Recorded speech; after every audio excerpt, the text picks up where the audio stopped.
कुछ समय पहले की बात है।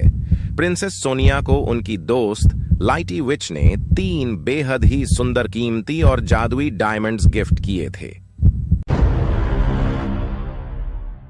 अब ये कोई आम डायमंड्स नहीं थे। इनमें कुछ खास जादू था जो एक बड़ा सीक्रेट था, और ये सीक्रेट सिर्फ प्रिंसेस सोनिया और लाइटी विच को ही पता था। लेकिन क्या तुम जानते हो, जो भी इन डायमंड्स को देखता था वो बस देखता ही रह जाता था, जैसे उसकी आंखें उन्हीं पर टिक गई हों। इतना ही नहीं, प्रिंसेस सोनिया हमेशा इन डायमंड्स को अपने पास रखती थी और किसी को नहीं पता था कि वो ऐसा क्यों करती है। एक बार प्रिंसेस ने अपनी कुछ दोस्तों को टी पार्टी पर बुलाया। सब लोग बहुत मस्ती कर रहे थे, हंस रहे थे और खूब एंजॉय कर रहे थे। लेकिन तभी एक फ्रेंड की नजर प्रिंसेस सोनिया के उन चमकते हुए डायमंड्स पर पड़ी। उस फ्रेंड का नाम था मायरा। ओहो, इतने सुंदर और बड़े बड़े डायमंड्स, ये तो बहुत ही कीमती लग रहे हैं। मजा आ जाए, मजा आ जाए, अगर ये डायमंड्स मुझे मिल जाए। बस एक हाथ बढ़ाऊं और ये खूबसूरत डायमंड्स पा जाऊं। थोड़ी देर में कुछ तो चाल चलूंगी, पर पहले प्रिंसेस के साथ एंजॉय करने का नाटक करूंगी।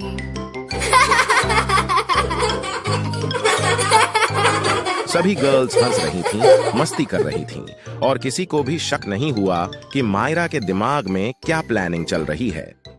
धीरे धीरे मायरा डायमंड्स की तरफ खिसकती रही, बिल्कुल जैसे कोई बिल्ली दूध की तरफ चुपके से बढ़ती है।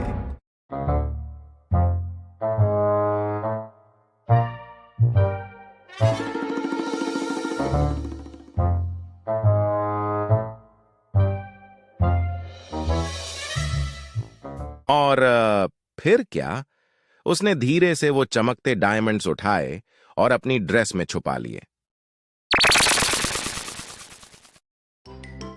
काम हो गया, बल्ले बल्ले। अब इस दुनिया के सबसे खूबसूरत डायमंड्स मेरे हो गए। अब बस किसी तरह से प्रिंसेस सोनिया और बाकी सारी गर्ल्स को डिस्ट्रैक्ट करना है, ताकि किसी को पता न चले कि इन डायमंड्स को मैंने चुरा लिया है। अचानक मायरा ने शोर मचाया। ओहो, देखो छिपकली। अरे छिपकली है, छिपकली। इतनी अगली छिपकली है। भागो, भागो। इस छिपकली में तो पॉइजन भी लग रहा है। भागो, काट लेगी हमें। बचाओ।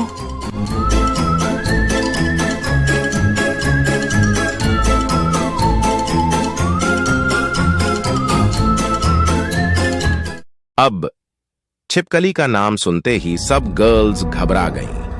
कोई भी उस पॉइजनस छिपकली वाले रूम में नहीं रहना चाहता था। सब भाग गईं और मायरा के रास्ते का कांटा साफ हो गया।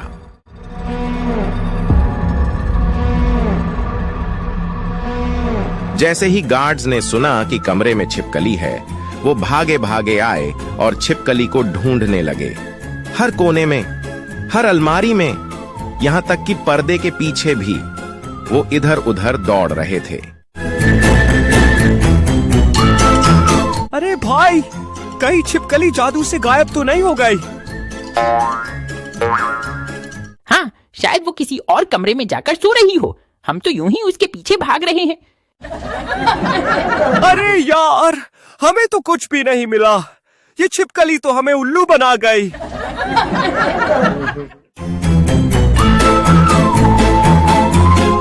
प्रिंसेस सोनिया, हमें तो आपके रूम में कोई छिपकली दिखाई नहीं दी। मुझे लगता है कि बेचारी छिपकली आप लोगों की इतनी जोर से चिल्लम चिल्ली की आवाज सुनकर ही उड़न छू हो गई। प्रिंसेस, ये तो कुछ भी बोलता रहता है। आप इसकी बात पर ध्यान मत दीजिए। आप अपने रूम के अंदर जा सकती हैं अब। जैसे ही सोनिया अपने कमरे में गई, उसने देखा कि उसके कीमती डायमंड्स गायब थे।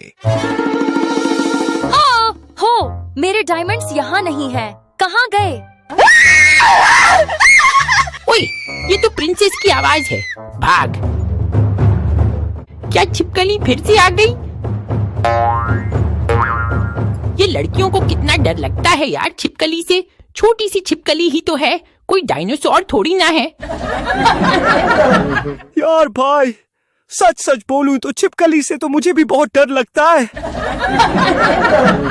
तू तो हमेशा से ही डरपोक चूहा है, पता नहीं किसने तुझे गार्ड बना दिया। इस छिपकली ने तो मेरी नाक में दम कर दिया है, इसकी तो मैं अब चटनी ही बना दूंगा। छी छी, छिपकली की चटनी मैं तो नहीं खाऊंगा।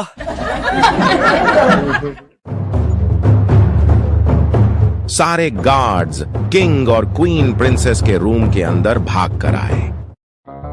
क्या हुआ बेटी? मेरे डायमंड्स चोरी हो गए, बहुत कीमती थे। मुझे वो लाइटी विच ने गिफ्ट किए थे। मुझे मेरे डायमंड्स चाहिए पापा किंग। आप कैसे भी उनको ढूंढ कर लाकर दो। अब किंग ने डायमंड्स कैसे ढूंढे, ये कहानी आपको सुनाएंगे अगले एपिसोड में।